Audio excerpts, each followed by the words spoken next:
প্রথম কথা DPSC chairman চেয়ারে বসে অনুব্রত মণ্ডলের পায়ের তলায় ছিলাম না, যেটুকু এখনো প্রমাণিত হয়নি। কিন্তু পার্থ চ্যাটার্জির এগেনস্টে যে অ্যালিগেশন শিক্ষা দুর্নীতি নিয়ে, তার ফল আমাদেরকে ভোগ করতে হচ্ছে। নেতা হিসেবে কাকে এগিয়ে রাখেন, অনুব্রত মণ্ডল না কাজী হোসেন? অবশ্যই অনুব্রত মণ্ডল।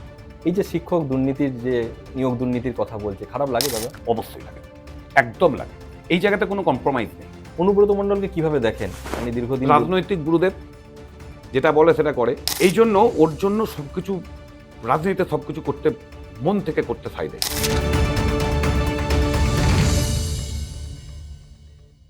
তিনি বীরভূমের একজন রাজনৈতিকবিদ, তবে তিনি নিজেকে রাজনৈতিকবিদ বলতে পছন্দ করেন না। শিক্ষা জগতের লোক হিসেবে ভাবতেই নিজেকে পছন্দ করেন। বীরভূমের তৃণমূলের জেলা সভাপতি অনুব্রত মণ্ডলের অত্যন্ত ঘনিষ্ঠ, পাশাপাশি আরামবাগের একটি কলেজের অধ্যাপক। তার সবথেকে বড় পরিচয় বীরভূম জেলা প্রাথমিক শিক্ষা সংসদের চেয়ারম্যান, যার কাজ গোটা জেলা ছাড়িয়ে আজ রাজ্যে খুবই প্রশংসা কুড়িয়েছে। সহজ পাঠের জীবনকথা সিরিজের আজকের এপিসোডের প্রধান অতিথি ডিপিএসসির চেয়ারম্যান বীরভূমের ডক্টর পলয় নায়ক। পলকদা, আপনাকে স্বাগত জানাই। নমস্কার আপনাদের সকলকে। এত বছর পর দীর্ঘদিন রাজনীতি করছেন, ছাত্র রাজনীতি করেছেন, এতদিন পড়াশোনা করেছেন তো বটেই। এতদিন পর পলয় নায়ককে কিভাবে দেখেন? ডক্টর পলয় নায়ককে নিজেকে কিভাবে দেখেন? না, এই জায়গাতে একটু আমার আপনার কথার সাথে মেলাতে পারছি না। ডক্টর পলয় নায়ক না, আমি যা ছিলাম গ্রামের, যে আমাকে গ্রামে পিলু নামে ডাকতো, সেই একবারে কসবা গ্রামের একটি ছেলে। ছোট থেকে যেটা শিখেছি বাবা মায়ের কাছ থেকে এবং আমার গুরুজনদের কাছ থেকে, একান্নবর্তী পরিবারের ছেলে আমি। একসাথে সবাই মিলে আমরা বাস করেছি, পিসি মাসি, কাকা কাকিমা, জেঠু জেঠুমা, ঠাকুমা দাদু। তো এই জায়গাতে ছোট থেকে যেমনভাবে সেই জীবন দর্শন, সেই জীবনধারাটা এখনো বয়ে নিয়ে যাচ্ছে। আচ্ছা, মানে আপনার কাজ এখন গোটা রাজ্যে প্রশংসা কুড়াচ্ছে বলা চলে। বীরভূমে এমন কিছু কাজ করেছেন এই চেয়ারম্যান হিসাবে, যে কাজ জেলাতে প্রথম হওয়ার পর রাজ্যের পরে হয়েছে, এবং রাজ্যের শিক্ষামন্ত্রীও প্রশংসা করেছেন। এই উদ্যোগগুলো কেন নেন? আমি প্রথমেই বলি যে আমি করিনি, আমরা করেছি। আমি সবসময় টিম গেমে পছন্দ করি, কারণ একার দ্বারা কোনো কিছু সম্ভব নয়।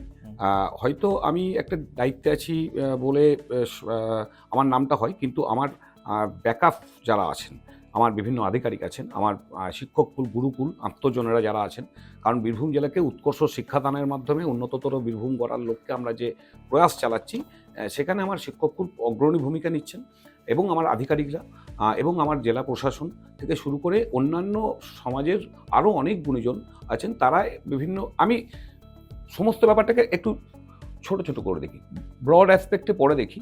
যে কোনো জিনিসের মধ্যেই শেখার আছে, যে কোনো জিনিস আমি সমস্ত সব কিছুতেই শিখতে চাই, তো শেখার শেষ নেই। সেই জায়গা থেকে এরকম ভাবনাগুলো আমাদের জেলাতে অনেক রকম ভাবনা আমরা করেছি, এবং আমরা সবসময় যেমন ইমপ্লিমেন্ট করতে পছন্দ করি। যেমন প্রথম ধরুন, আমি 2019 সালে আমি প্রাথমিক শিক্ষা সংসদের চেয়ারম্যান হিসাবে নিযুক্ত হই।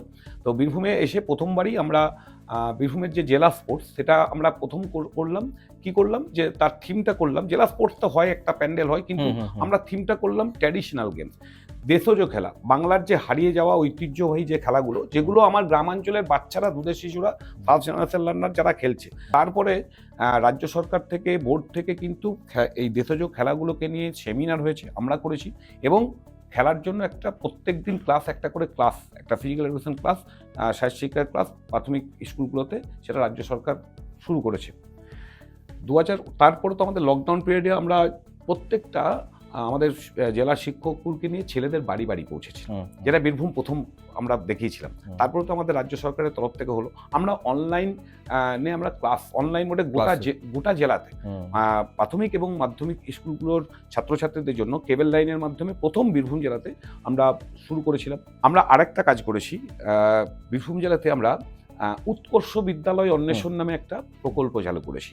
সেটা 3 বছর আগে 10টা প্যারামিটার রেখেছিলাম। তো আমরা প্রত্যেকটা সার্কেলের প্রত্যেক মাসে সেরা বিদ্যালয়কে পুরস্কৃত করি। কেন করি? তাহলে কি হয়, নিজেদের মধ্যে একটা সুস্থ প্রতিযোগিতা হয়।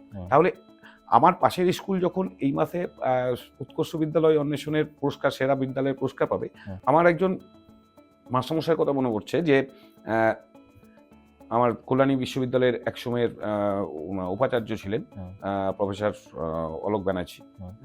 তো উনি বলতেন, যখন পড়তে ভালো লাগবে না, তোমার কোনো কিছু ভালো লাগবে না, বইয়ের পাতাটা উল্টিয়ে যাবে, কিচ্ছু করা দরকার নেই, অ্যাটেনশনটা গ্রো করো।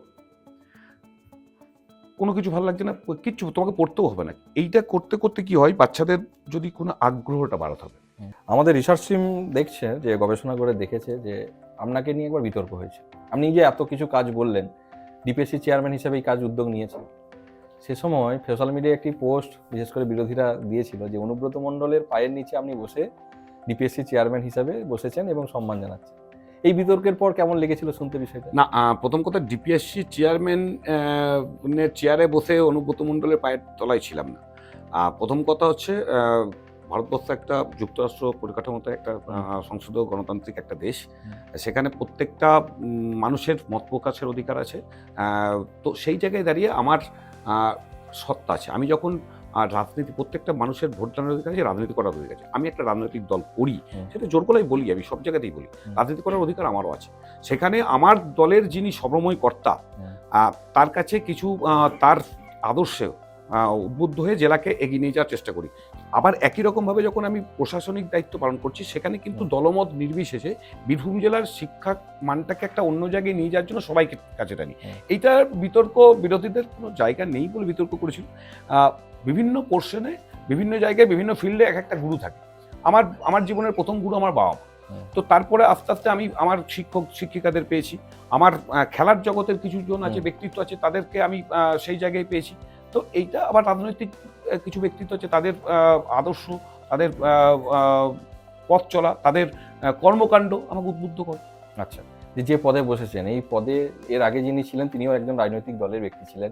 তার সঙ্গে আপনি যার কথা বললেন, সেই জেলা সভাপতির সঙ্গে সম্পর্কটা তারও খুব অত্যন্ত ভালো ছিল, এবং তারপর সেই নিয়ে অনেক বিতর্ক হয়, তার কাজকর্ম, কাজের প্রণালী নিয়ে আসে। সেই বিতর্কের পর আপনি বসলেন এবং জেলাতে একটা সুষ্ঠু জায়গায় চলছে। আপনার আগের কাজ এবং এখনের কাজের কি পার্থক্য বুঝতে পারেন, যে আগে যিনি যেই পদে বসে যিনি কাজ করেছেন আর এখন যেই কাজ? না, এইটা আগের যিনি ছিলেন তিনি ওনার মতো করে কাজ করেছেন, আমি আমার মতো করে সবাইকে নিয়ে কাজ করছি। এক একটা কাজের ধরন উনিও কাজ করেছেন, আমিও কাজ করছি। এবার মূল্যায়নটা এখন হচ্ছে ভবিষ্যতে আরও ভালো হবে, যে কাজটা কেমন হয়েছে। বীরভূম জেলাকে আমি এত বছর দায়িত্ব পাওয়ার পরেও বীরভূম জেলাকে এগিয়ে নিয়ে গেলাম না পিছিয়ে দিলাম, না কাজের গতিটা কি ত্বরান্বিত করলাম, এইগুলো তো ভবিষ্যতে মূল্যায়ন হবে। আমাদের ছাত্রছাত্রীরা, আমাদের আগামী প্রজন্মের ভবিষ্যৎ, তাদের জন্য কি ভাবছি। শুধু তো আমি সর্বস্ব নয়, আমাদের একটা এই জায়গাতে আমরা ব্রড অ্যাসপেক্টে ভাবছি, যে আমার প্রত্যেকটা, যদি আমি একটা চেইন করি, যে আমি চেয়ারম্যান আছি, তারপর আমাদের ডিআই সাহেব আছেন, আমার বিভিন্ন এআই সাহেব আছেন, আমার এসআই সাহেবরা আছেন, বিভিন্ন স্কুলের আমার 24টা একটা প্রাথমিক বিদ্যালয়ের প্রধান শিক্ষক আছেন, শিক্ষিকা আছেন, তার সাথে কিছু সাধারণ শিক্ষক শিক্ষিকা আছেন, এবং ওই এলাকার কিছু গুণীজন রয়েছেন। সবাইকে নিয়ে একটা যদি ইন্টারলিঙ্ক করি, আমার 32টা সার্কেল বীরভূম জেলাতে, 32টা সার্কেলের 19টা ব্লক এবং 32টা সার্কেল, এবং তার সাথে আমার 24টা একটা স্কুল, সবাইকে যদি একটা অলিম্পিকের যে একটা দেখবেন একটা রিং, 5টা রিং অলিম্পিকের যে মোটো করে থাকছে, কেন ইন্টারলিঙ্কড হয়ে আছে, এক একটা রিং এক একটা মহাদেশকে রিপ্রেজেন্ট করে।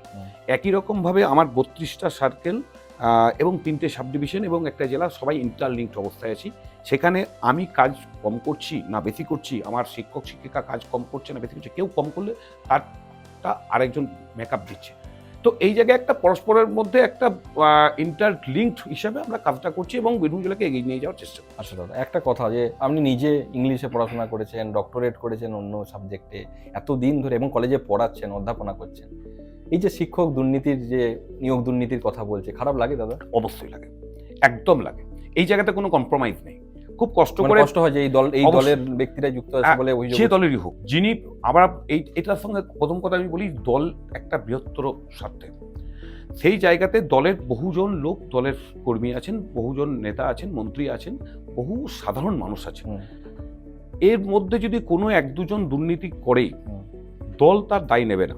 আমি যদি, আমাকে চেয়ারে দল বসিয়েছে, সরকার বসিয়েছে, তো এই জায়গা থেকে আমি দুর্নীতি করলে সেটা আমার দায়, তার জন্য দলের ভাবমূর্তি নষ্ট হওয়ার কারণ নেই। এবং সেটা পার্সোনালি যারা, অনেকে বলেন যে যখন দুর্নীতি হয় তখন নেতৃত্বের ঘাড়ে ছেড়ে দেওয়া হয়, তখন দল বুঝে না, এই তারা তো, বিরোধীরা তো এই কথাটা বলছে। বিরোধীরা বলবে, কিন্তু আবারও বলছি, দুর্নীতির সঙ্গে কোনো আপোষ হবে না। করতে রাজি নই। বীরভূম করিও জেলায় নি। বীরভূম জেলায় আপনি কোনো উদ্যোগ নিয়েছেন যে এরকম টাকা তুলেছে শিক্ষক নিয়োগের নামে নেই?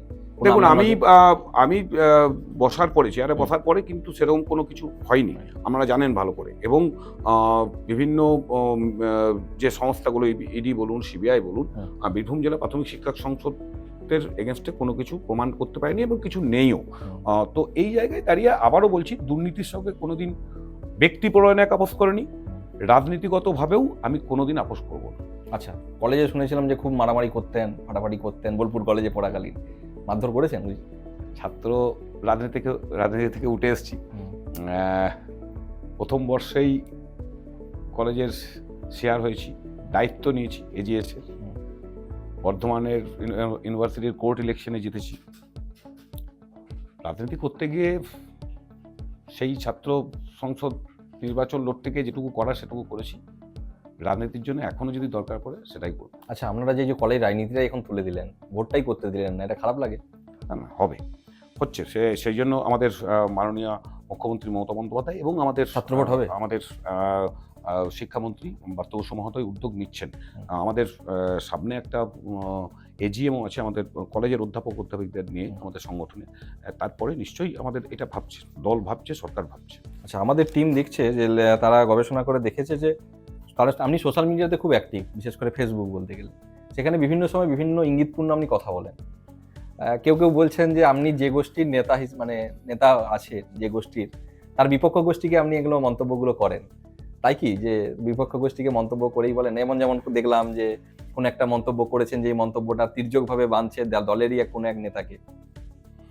না না, তৃণমূল কংগ্রেসে কোনো গোষ্ঠীদ্বন্দ্ব নেই। আপনার হাসি মনে হচ্ছে, সেটাই বলে দিন। না, তৃণমূল কংগ্রেস একটাই, একজনই নেত্রী, মমতা বন্দ্যোপাধ্যায়, আমাদের সেনাপতি অভিষেক বন্দ্যোপাধ্যায়। বীরভূম জেলাতে আমাদের সভাপতি মাননীয় অনুব্রত মণ্ডল, সভাধিপতি এবং সভাধিপতি কাজল শেখ আছে, আমার খুব কাছের লোক। আমাদের মন্ত্রী রয়েছেন, আমাদের ডেপুটি স্পিকার রয়েছেন, সবাইকে এবং এমএলএরা সবাই নিয়ে একটা টিম হিসেবে আমরা বীরভূম জেলাতে কাজ করছি। আমরা যদি দেখেন বিগত 15 বছর আগেকার বীরভূম জেলার বিভিন্ন দিকের যে ব্যাপারগুলো ছিল, এখন দেখুন যে বীরভূম জেলাতে কত দিকের কত উন্নয়ন হয়েছে। স্কুল কলেজগুলো দেখলে এখন মনে হয় যে ইউনিভার্সিটি কলেজের মতো। স্কুলগুলোতে সমস্ত দিকে উন্নতি হচ্ছে। তো এইটাতে বিরোধীদের কোনো মানুষের সঙ্গে কোনো যোগাযোগ নেই। আমরা যখন রাজনীতি করি তখন সাধারণ মানুষের সাথে আমাদের নিবিড় যোগসূত্র। সেই জায়গায় দাঁড়িয়ে বিরোধীদের যখন কোনো কিছু থাকে না, তখন এই গোষ্ঠীদ্বন্দ্বর তকমাটা লাগায়। তৃণমূলে কোনো গোষ্ঠীদ্বন্দ্ব বীরভূমে নেই? তৃণমূলে আমার চোখে তো পড়ে না। একটা বৃহত্তর দল, সেই দলে চলতে গেলে নিজেদের মধ্যে একটা, নিজের বাড়িতে যদি আমার বাড়িতে 5জন থাকলে 5 জনের মধ্যে কোনো একটা কিছু মতবিরোধ হতেই পারে, তার মানে সেটাকে গোষ্ঠীদ্বন্দ্বর জায়গায় নিয়ে যাওয়া উচিত না। আচ্ছা, আপনি গোষ্ঠীদ্বন্দ্ব বলতে রাজি না। আমরা দেখতে পাচ্ছি 2 বছর আগে একটি মাদ্রাসা স্কুলের স্পোর্টস হচ্ছে, সেই স্পোর্টসে আপনি ডিপিএসসি চেয়ারম্যান হিসাব মতো, আপনি সরকারি একটা পদাধিকারী, এবং মন্ত্রী চন্দ্রনাথ সিনহা, তিনি ক্ষুদ্র মন্ত্রী, দুজনের নাম দুটো হঠাৎ করে বাদ চলে যাচ্ছে। সেটাও বলা হচ্ছে একটি রাজনৈতিক ইনফ্লুয়েন্সের কারণে এটা বাদ যাচ্ছে। এটা এরপরও বলবেন যে গোষ্ঠীদ্বন্দ্ব তৃণমূলের বীরভূমে নেই? প্রথম আমরা নাম বাদ যাচ্ছে, আপনি সরকারি পদে আছেন। নাম বাদ গেছে না গেছে এই ব্যাপারটা নিয়ে তখন হয়েছিল। আর নাম বাদ কেন গিয়েছে সংশ্লিষ্ট কর্তৃপক্ষ সেটা দেখেছে। এইবারই তো মাদ্রাসা স্পোর্টস, আপনি যেটা বলছেন মাদ্রাসা স্পোর্টসে আমি ছিলাম, আমাদের মন্ত্রী চন্দ্রনাথ সিনহা ছিলেন, আমাদের ডেপুটি স্পিকার আশিস বন্দ্যোপাধ্যায় ব্যানার্জি মহাশয় ছিলেন, এবং আমাদের সভাধিপতি কাজল শেখও ছিল। একসাথেই তো মাদ্রাসা স্পোর্টস হয়েছে। এতদিন পর অনুব্রত মণ্ডলকে কাছে পেলেন, মনে পড়ছে সাংবাদিকের সূত্রে আপনাকে সেদিন ফোন যখন করি, কথা বলি, আপনি হাউমাউ করে কেঁদে উঠেছিলেন যে অনুব্রত মণ্ডল যখন জেল থেকে ফিরে এলেন। আমি জানি না অন্য এই চোখের জলটা বাকি কোন নেতারা কেঁদেছিলেন, কিন্তু আমি দেখেছিলাম, আমি নিজে সাংবাদিক হিসেবে যখন আপনার সঙ্গে যোগাযোগ করি, আপনি কাঁদছিলেন এবং বলে কথা বলার মতো পরিস্থিতি নেই, যখন জামিন পেয়ে উনি বেরিয়ে গেলেন। অনুব্রত মণ্ডলকে কিভাবে দেখেন আপনি? দীর্ঘদিন রাজনৈতিক গুরুদেব যেটা বলে সেটা করে, এটাই চাই। রাজনীতিতে সততা, মানে রাজনৈতিক সততা, পিছন থেকে ছুরি মারার ব্যাপার নেই। অনুব্রত মণ্ডল মহাশয়ের মধ্যে এইটা আমি পেয়েছি প্রথম থেকে। আচ্ছা, এই জন্য ওর জন্য সবকিছু, রাজনীতিতে সবকিছু করতে, মন থেকে করতে সাই দেয়। এইটাই অনুব্রত মণ্ডল। মানে ওনার জন্য লড়া যায়, ওনার জন্য কোনো কিছু 7-5 না ভেবে, আগে পিছু না ভেবে লড়া যায়। অনুব্রত সম্পর্কে মানুষজন অনেক আবেগটা, অনুব্রত মণ্ডলের যেমন আবেগ, আমাদের নেত্রী মমতা বন্দ্যোপাধ্যায়ের সেই আবেগ দিয়ে রাজনীতি। আমরা যারা ডানপন্থী ঘরের ছেলে, ডানপন্থী রাজনীতি মানে আবেগ দিয়ে রাজনীতি। অঙ্ক অতটা কাজে লাগে? অঙ্ক আমরা বুঝি না, আমরা আগে কাজটা করি, পরে কি হবে পরে দেখা যাবে। এত মানে সাত পাঁচ না ভেবে আমরা আবেগ দিয়ে রাজনীতি করি, দলটা করি। প্রথম থেকে দলটা করছি। আগে কংগ্রেস করতাম, কংগ্রেস করতে গিয়ে আমার গ্রামের বহু ক্ষতি, আমার পুকুরের বিষ মিশিয়ে দিয়েছে, মাছ দিয়েছে, আমার খড়ের পালুই প্রচুর এখনও জমি জায়গা আছে, খড়ের পালুয়ে আগুন ধরিয়ে দেওয়া হয়েছে। সেই দিনগুলো তো ভুলবো না। সিপিএমকে কোনোদিনই মানে করতে পারবো না। মানে সিপিএম এতটাই ক্ষতি করেছে গ্রামের দিকে, আপনারা যারা জানেন, আমাদের ঘরের লোকজন এক ঘরে করেছে, আমাদের ঘাট করেছে, কত কি করেছে। ধান কেটে নিয়েছে, জমিতে ধান লাগিয়েছি, আলু লাগিয়েছি, আখ লাগিয়েছি, কেটে নিয়ে চলে গেছে।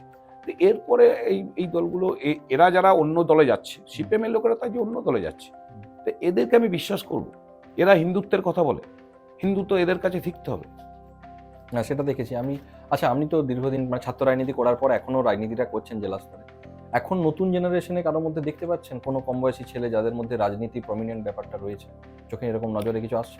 কেউ কেউ আছে, অনেকজন আছে, কিন্তু এটা আমি সব জায়গায় বলি যে আমরা রাজনীতিতে এখন অনীহা চলে এসছে সর্ব জায়গাতে। কিন্তু এখন তো সবাই বলছে এখনকার রাজনীতি, বাবা মারা চাই না তার ছেলে রাজনীতিবিদ হোক। কিন্তু কেউ কেউ তো চাইছে যে কমে খাওয়া যাবে, বিশেষ করে এই তৃণমূলে গেলে। রাজনৈতিক সত্তাটা হয়তো একটু চেঞ্জ হচ্ছে। আচ্ছা, আগেকার রাজনীতির এখনকার রাজনীতির মধ্যে আপনি যেটা বলছেন, করে খাওয়া, এ খাওয়া, এইগুলো তো রাজনীতি নয়, এইটা প্রকৃত রাজনীতি নয়। এই জায়গায় এটা দলের আমাদের সবাইকে মানে সবাইকে নিয়ে বসে এটা করতে, মানে যারা প্রথমেই বললাম যে যারা অন্যায় করবে দলে থেকে, তাদেরকে দলের তাদের কোনো স্থান নেই, সে যেই হোক, যত বড়ই হোক না হোক। এটা আমার পার্সোনাল ওপিনিয়ন, এবং দলের মধ্যে থেকেও এটা আমি প্রথমেই বলি। কেউ কেউ বলছেন যে 2026 বিধানসভায় পলয় নায়ক টিকিট পেতে চলেছে। এইগুলো একবারেই নয়। আমি আমার কাজ নিয়ে খুব শান্তিতে আছি, ফ্যামিলি নিয়ে শান্তিতে আছি। আমার আক্ষেপও আছে যে আমি আমার পোস্টডক করাটা কোনো হয়ে ওঠেনি। পড়াশোনার জগতে ওই লাইনটা একটা আলাদা লাইন, ওটার ভিতর থেকে আসে। রাজনীতি আবেগ দিয়ে করি, এখনও করছি। দল যখন যা দায়িত্ব দিয়েছে আমি সবসময় সেটা করার চেষ্টা করেছি। দল যদি দায়িত্ব যা দেবে আমি মাথা পেতে নেব। বাড়িতে সময় দেন এত ব্যস্ততার মাঝে? এই ব্যাপারে আমার ফ্যামিলি মেম্বার্সরা খুব আমাকে সাহায্য করে। বাবা মা প্রথম থেকে, আমার বাড়ির আমার মেয়ে, আমার মিসেস থেকে শুরু করে আমার যারা আছে, আমার কাকা কাকি, মানে সবাই আমার বাড়ির কাজটা ওরা ভাগ করে নেয়। সেই জন্য হয়তো রাজনীতিতে আমি 24 ঘন্টা, মানে আমার অফিস টাইম বাদে 24 ঘন্টায় রাজনীতিটা করতে পারি। আচ্ছা, বেশ কয়েকটা যদি র্যাপিড ফায়ারের কোশ্চেন করি, যে নেতা হিসেবে কাকে এগিয়ে রাখেন, অনুব্রত মণ্ডল না কাজল শেখ? অবশ্যই অনুব্রত মণ্ডল। অনুব্রত মণ্ডল। অবশ্যই। পার্থ চ্যাটার্জি না পার্থ বসু? পার্থ বসু। কেন? পার্থ চ্যাটার্জি, দেখুন, পার্থ চ্যাটার্জি যেটুকু এখনো প্রমাণিত হয়নি, কিন্তু পার্থ চ্যাটার্জির এগেনস্টে যে অ্যালিগেশন, শিক্ষা দুর্নীতি নিয়ে, তার ফল আমাদেরকে ভোগ করতে হচ্ছে। পার্থ বসু অধ্যাপক মানুষ, শিক্ষা জগতের মানুষ, এবং মানুষটার মধ্যে একটা অন্যরকম আমি জিনিস দেখতে পাই, অনেক গুণ স্যারের। আমার সাথেও খুব ভালো সম্পর্ক, এবং সবাইকে নিয়ে চলার, এবং মার্জিত কথা বলার, এবং কি বলবো, শিক্ষা নিয়ে যেত না, ভেতরের সেই শিক্ষাটা আছে, ওনাকে দেখে সেটা বোঝা যায়। আচ্ছা, ডক্টর পলয় নায়ক না প্রাক্তন সংসদের চেয়ারম্যান রাজা ঘোষ, কার কাজের এগিয়ে রাখেন কাজ হিসাবে? রাজাদার মতো কাজ করেছে, আর আমি সবাইকে সাথে নিয়ে আমার মতো করে কাজ করছি। মূল্যায়নটা পরে হবে। আগামী 5 বছর বা আমরা যতক্ষণ সংসদের চেয়ারম্যানে আছি, কি নতুন উদ্যোগ নিতে চলেছেন বা ইচ্ছা কি রয়েছে? বীরভূমকে কোন জায়গায় দেখতে চান শিক্ষার দিক থেকে? দেখুন, সামনে আমাদের অনেকগুলো পরিকল্পনা রয়েছে আমাদের জেলার ছাত্রছাত্রীদের জন্য এবং শিক্ষা ব্যবস্থাটাকে নিয়ে। প্রথমে দেখুন যে আমি একটা জিনিস আমার মাস্টারমশাইদের বলি, আধিকারিকদের বলি, অনেক কিছু আমাদের মধ্যে নেই। প্রথমেই নেগেটিভটা ভাবলে হবে না। আমি যে অবস্থায় আছি সেখান থেকে আমাকে কাজ করতে হবে। আমরা প্রথমেই যদি ভেবে নিই যে আমার হবে না, আমার টিচার কম, আমার স্কুলের কোনো একটা পরিকাঠামো সেই উন্নতি নেই, এটা ভাবলে তো চলবে না। তো আমরা সেই হিসাবে কাজ করছি সবাই হাতে নিয়ে, এবং প্রত্যেকটা স্কুলে আমরা এখন যেটা আপনারা জানেন যে আমার এসআইদের মাধ্যমে ভিজিট হচ্ছে, আমরাও যাচ্ছি, এবং আমরা এখন স্মার্টফোনের যুগ। বিভিন্ন জায়গায় আমাদের কাছে অভিযোগ আছে যে স্কুল দেরিতে খোলা হচ্ছে, বা কোনো মাস্টারমশাই বা ম্যাডাম আসছেন না, বা পড়াশোনা ঠিকঠাক হচ্ছে না। আমরা মাঝে মাঝেই কিন্তু স্মার্টফোনের মাধ্যমে সারপ্রাইজ ভিজিট করছি, এবং ভিডিও কলিংয়ের মাধ্যমে আমরা সেই স্কুলের অবস্থাটা দেখার চেষ্টা করছি। আচ্ছা, এই উদ্যোগটা নিয়েছে। হ্যাঁ, আমরা কথা বলছিলাম বীরভূমের শিক্ষা অনুরাগী ডিপিএসসি চেয়ারম্যান ডক্টর পলয় নায়কের সঙ্গে, যিনি হরিনাম গান খোলকীর্তন বাজিয়ে আবার রাজনীতিতে জয় বাংলা স্লোগানটাও দেন বুক চিতিয়ে। একসঙ্গে রাজনীতি এবং একসঙ্গে প্রশাসনিক পদ দুটোই সমান তালে সামনে দিচ্ছেন। তিনি বলেন, বীরভূম জেলার শেষ কথা রাজনীতির বলেন অনুব্রত মণ্ডল, কারণ তিনি অনুব্রত মণ্ডলকে খুব কাছ থেকে দেখেন এবং সংগঠনটা সেই মাপেই করেন। আজকে সহজ পাঠে জীবন কথায় আজকের অতিথি ছিলেন ডক্টর পলয় নায়ক। তার অনেক জীবনের কথা আজকে শেয়ার করলেন। আশা করি আমাদের দর্শকরাও তার কথা শুনে সমৃদ্ধ হবেন। পলয়দা, আরেকবার স্বাগত। ধন্যবাদ।